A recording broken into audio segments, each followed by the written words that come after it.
Hello. This video is going to be a little different compared to all the other videos you are used to seeing from me. The reason for that is that some time back I had told myself that I was going to release more unrefined videos. Basically, a raw video, just me recording it, no edits, and just put it out there. And I felt like, at the time when I said that, I felt like I've got all these ideas floating in my head, but it gets tough to get the right environment to make the video, because one, especially with fall and winter, there's rarely any daylight to make videos. And then the second thing is that getting yourself in a nice room to record good quality audio. So this video is going to be in that nature. I have an idea, and while I'm driving, I decided to pause my music and basically record this video to share my opinions on something. Maybe it will work, maybe it won't, but let me just talk about it. So today's topic is going to be on why I bought a high mileage Infiniti FX50. My vehicle has 213,000 miles and some change, and I've owned it for less than a year. I bought it in either February or March of this year, so either 9 or 10 months ago. And I bought it with 206,000 miles, or maybe 208,000 miles. I can't remember exactly. Either way, once you cross 200, it's a high mileage vehicle, according to most people. Some people consider a vehicle to be high mileage past 100,000 miles. Some people would not touch a car with 100,000 miles. So my reasoning, and I like having my ideas on paper so I can graph them out and things like that. So if I skip ahead or if I repeat something, please pardon me. As I said, this is being recorded live at 7:30 p.m. after a pretty long day. The number one reason I bought a high mileage Infiniti FX was that I did not know whether I was going to keep an FX50 or not. I knew I desired an Infiniti FX because of the numbers on paper and things like that. I had driven an Infiniti FX45 and I did not really like it that much. The reason being, I had a Q45, I've driven an M45, the first generation. I've driven the M45, the 2006 and up models. And the FX45 just seemed out of place. It was an odd vehicle, and I drove two different ones. I drove one with like 130,000 miles. I drove one with like 80,000 miles. I did not really like the Infiniti FX at the time, but I've known about the Infiniti FX50, know how much power it gets. I was especially intrigued by the sport model and how much technology the vehicle had. So I wanted to get one, but when I started looking at them maybe 5-6 years ago, it's been a long time. I've known about FX50s for a long time, but when I started looking at them, they were so expensive. I think there was one I kept seeing in Chicago, and the owner was asking for $32,000, which again, not ridiculous. I'm always a supporter of the free market. It's your property, you list it for however much you want, right? And if you don't get a buyer and you feel like reducing the price, then so be it, The reason is, going back to that, liking it. I didn't know what an FX50 was going to be like. I knew, eventually I got a chance to test drive one and I kind of liked it, but I did not like it. $32,000 much kind of like it. By the time I got around to test driving an FX50, they had actually dropped in price considerably. This was during COVID times, and I think maybe for 100,000 miles at the time, I think $18,000 is kind of what people are asking for them, which again, it's all good. I'm not going to tell you how much to sell your property for. You look at the market, and if you feel like it's not moving fast enough, reduce your price, right? So during this time, I test drove one and I said, it's a nice car. I don't know if I would make it a daily driver because an FX does some things pretty well, but I still love Infiniti M's for luxury. An FX has nice trimmings, nice technology, nice sporty chassis, but when it comes to luxury, I don't think many modern vehicles in the Infiniti lineup can beat an Infiniti M. And they're not really bad either. They're kind of sporty enough, right? So those are some of the reasons. So knowing that I wanted an Infiniti FX, I wanted to buy the most fully loaded model. I'm talking about a model that has all the features I could test out. So I wanted something that was like this one right here, technology package, right? So it's got all these buttons over here, and on the left side, it's got all those buttons over there. Up here, paddle shifters. This is a sport model, right? You can see right there, all the sport model stuff. So I wanted something that I could test out fully. And people who've been following me for a while probably have seen my driveway. And I usually, back in the day, I would keep about 4 vehicles on the road ready to run anytime, which means if I got a flat or if I hit a deer, whatever the reason, I could go home and just get another car and keep moving. The numbers have fluctuated over the years, right? And I did not want to, as much as I could have bought a more expensive FX, I did not want to spend so much money on something that maybe could not have been driven that much. And let me explain that. Because of how many vehicles I have, because of just how I like to own vehicles, this vehicle, if I bought a vehicle, right, was either one, going to be driven so much because I enjoyed it so much, or I was going to just leave it there sitting. Either way, low mileage does not matter to me, right? Because you buy a car with 100,000 miles, and I do 40,000 miles in a year, give it 2 years, it's got 180,000 miles, and I'm thinking, well, why did I pay so much money for that? Because it's now, in 2 years, it's 180,000 miles. On the other hand, if I bought a vehicle with like 80,000 miles, and I decided not to drive it, it would just sit there, and I'm thinking, well, that was a waste of money because it's just sitting here depreciating. So those were some of the leading reasons that I wanted to buy something low. I did not care for low mileage, right? Because again, as I said, the premium does not matter to me, is what I'm trying to say there. Low mileage, high mileage does not matter. If someone had come, well, now here's the other part of it, right? Higher mileage vehicles are usually cheaper than lower mileage vehicles, correct?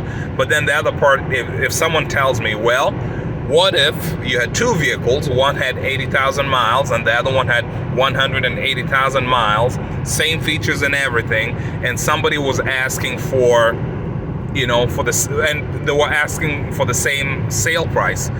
Funny thing, now this is a very interesting place. It has a very sensitive lane departure warning thing, by the way. I've pointed that out in a different video, right? And I'll talk about that point right there. So if someone were to come to me and say, hey, I've got these 2 vehicles, one's got 80,000 miles, the other one has 180,000 miles, and I'm asking for $10,000 for each of them. Funny thing is that I was more interested in the high mileage one. I mean, I would hate to pay the same price knowing that, I could have gotten the other one cheaper. I think at that point I end up being a business person, I just end up buying both of them. And again, I'm not outside. I am well within my lines, but man, it's an interesting one. I still usually leave that on despite, I've made a video showing you guys how you could turn it off, but I still drive with it just because, again, it's experimental. And it kind of gets weird around curves. So right now, I could lean towards a curve like this. No beep yet. I know I'm over the line. No beep. It's real interesting how it decides that, hey, this is beep worthy, So if you hear the beeping, just know that I'm still paying attention. It's just that the car sometimes does its own thing. Oh, let's go back to that point. That point of having the vehicle, I would have bought the higher mileage one. So I was very curious about how these vehicles perform with age. So it's kind of, when you get a low mileage vehicle, it's cool, but for people that, some people know me personally, but I don't think I've really shared this much, but my profession is a reliability engineer. That's what I do for a living. I study failure for a living, you know, and studying when you look at a vehicle with 80,000 miles, there's not really much that's going to fail with it. I wanted to know, give me an old vehicle, give me a vehicle with 250,000 miles, then I'm going to shake it down. And then during this shakedown tests, I will get to know, well, here we've got reliability issues, and here we've got, you know, or hey, here it's still running fine, no problems at all. So that's one of the reasons I was very, very attracted. I went out there wanting a high mileage vehicle. And why, you know, is it just for curiosity? Yes, actually that's a big part. Self-learning and just wanting to know more about it, knowing more about the vehicle, the engine, the drivetrain, and the chassis itself. But the other part is that, remember, a lot of the stuff I put out there is usually being put out for the benefit of others. If someone were to come and ask me, hey, what do you think about Infiniti FX50s? Are they reliable? I would have no answer. I would tell you, this is from what I've seen, they're decent. You know, that's all I can tell you, is that they're decent vehicles. But I can't speak, well, I obviously can't speak for everyone because I don't have enough of a sample size. But I can tell you, yeah, my vehicle with 213,000 miles, it runs perfect. The engine is good. You know, I cannot feel it doesn't feel like it's choking for power or anything like that. But I can tell you, hey, at 200,000 miles, these are the things you should expect to replace. And again, those things do not make a vehicle unreliable. They only make a vehicle, it's common sense. If I told you needed to replace your suspension at 200,000 miles, you should not be surprised. You know, and so this is going to be a broader topic. I do have again, just another discussion floating in my head as to whether you should buy a higher mileage vehicle or a lower mileage vehicle, right? That's just, you know, we'll talk about that in a separate video. So those are some of the overarching reasons I specifically sought out an Infiniti FX50 with high miles. And then I wanted an Infiniti FX50 with all the features. So I wanted a technology package and everything. I did wish to get one with the with the DVD screen in the back and all that stuff, or even in the back seats. But it was rather difficult to get what I wanted for the price I was willing to pay. And at that time, I convinced myself that, you know, DVD screens and things like that, those are not very crucial. DVD screens could go bad, and that's, you know, just an individual thing. It's not hey, the FX keeps killing the DVD screen, or, you know, the headrest monitors. I convinced myself that was independent of the vehicle. However, if we had a problem with like the head unit, see, now that's unique to the Infiniti FX. Yeah, most of it is. Most part of the head unit is. I could come back and say, yep, those head units always have problems. Now I'm going back to that beeping you were hearing, right? I've driven vehicles with lane departure warning. The M45, my M45 has it. The M56s have had the feature, and now the FX has a feature. And I can say that although Nissan has had lane departure warning systems for a while, the lane departure warning system in the Infiniti FX seems interesting, rather finicky. I think I've seen it more likely with people who own FXs saying, hey, tell me how to shut that beep off, because I want to turn off the beep, it's bothering me. And I did make that video showing you guys how to turn it off. Basically, you know, hold it down for a certain amount of time, and then that light stays off. And personally, again, it's always a continuing experiment for me. I can say, and not only that, I wish I was close enough to like some lights. The forward collision warning on the FX is also trippy. Sometimes I'm just driving, and if it sees traffic lights, it beeps, telling me that, you know, it thinks that there's a car in front of me. So these are some of those quirks that I wanted to know. Tell me how this vehicle is going to behave once it's older. How is everything gonna be? And then the other question comes, well, should I buy, I'm looking at two vehicles. It's a sport model with 200,000 miles or a regular model with 200,000 miles. Which one should I get? My answer is, well, whichever one you want, really. There's nothing special about the sport. Actually, the sport model is very special, and that's yet another video. We'll be talking about that. There's nothing unique. There's nothing unique about the failure of a sport model versus, versus a base model. For example, and people usually avoid, like when you buy like European vehicles like Benzes and BMWs, people usually say, well, try to avoid the ones that are fully loaded because, they fail and this and that. The Infiniti FX, no. And this is something I've always loved about Infiniti models in general, and I think I made it as a comment for, I don't know if it was about the Q45 or the M56, but somebody had said, I don't like buying cars with many features. And I said, the beauty about Infiniti, every Infiniti I've ever owned, including, I've had Infinitis, I think they started getting very well loaded in like 2002. And I said, I've had Infinitis as old as 2002, and every single button still does whatever it was supposed to be doing on day one. So the reliability of the vehicles has never been a big concern per se. But again, the Infiniti FX is one of the most technologically, when it comes to chassis dynamics, one of the most technologically advanced of the modern Infinitis, or at least with this power and all this kind of stuff. It's a really neat car, and I do intend to make a video talking about not just the Infiniti FX. Well, I will do one on the Infiniti FX50, and then I'll do another one on the Infiniti FX50 Sport. So I'm just foreshadowing what the other videos are going to be. I don't know how the videos will be made. Will they be in this format? Maybe, maybe not. It's, as I said, it's getting tougher getting time to sit down at home and make a video. And since I didn't really vow, I just never felt like I need to show my face on video. How do I fill in the space? Do I show a vehicle? Do I put pictures? Editing sometimes gets crazy.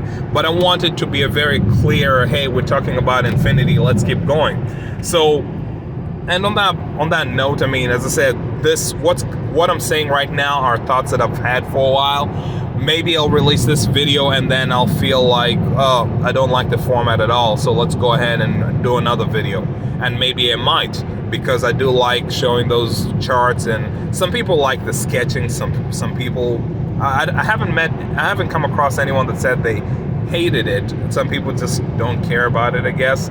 But when I draw those things, when I note down and I draw all those breakdowns and the flow charts, it helps visualize things a little better. So I hope this video, we're almost at 20 minutes. I've been talking for a while. I hope this video does make sense.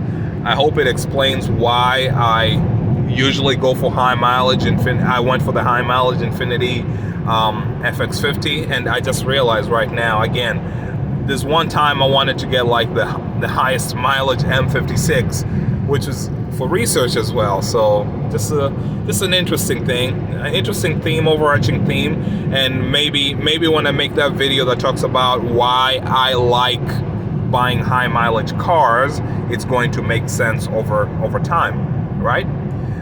All right, well, suppose I'm gonna stop this video right here, go ahead and upload it, and we'll see throw this on the wall, see if it sticks.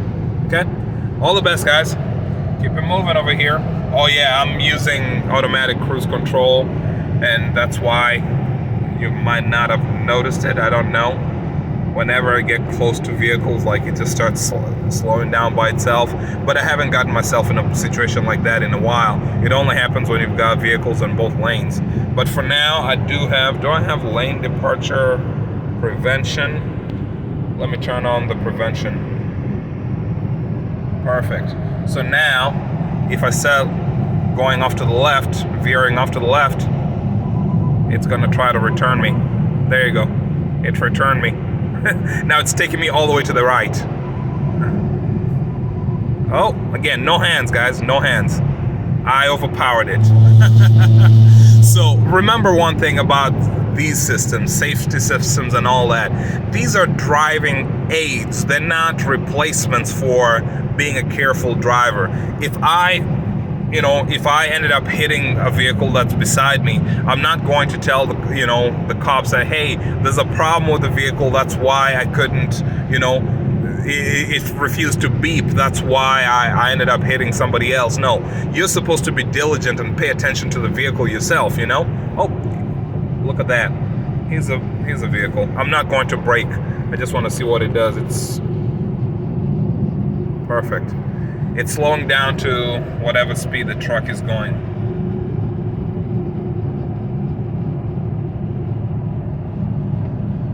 And if I change the distance, my following this, oh, the truck is moving. Yeah, good enough. Yeah, so I think this format is, yes, it is interesting. It's rather new, but I can get to, I don't know. I really don't know. I feel like the floor charts are really important, but at the same time, I think I like being able to show stuff while talking about it on video. For example, that beeping thing, why, that it doesn't sense the lines exactly the same way. The FX is the only vehicle that I've seen to not do it very consistently. Okay? All right, that's it for real now.